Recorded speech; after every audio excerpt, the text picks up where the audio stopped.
আতঙ্কে আছি বন্ধু। কেন বলি, আজ আমার বাড়ির ছাদ ঢালাই হচ্ছিল। মন বেজায় খুশি ছিল যে অনেকদিন পর স্বপ্ন পূরণ হচ্ছে, নিজের দমে বাড়ি করছি, বাঙালি মন খুশি হবে।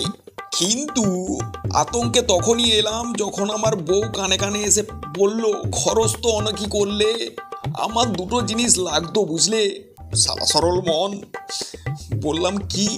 বললো একটা বড় নীল ড্রাম আর 2 বস্তা সিমেন্ট লাগবে। প্রথমটা বুঝতে পারিনি বন্ধু, তারপর ফেসবুকে আমি মিরাটের ঘটনাটা দেখলাম আর ভাবলাম 2 দিন আগে আমি বউয়ের সঙ্গে ঝগড়া করেছি।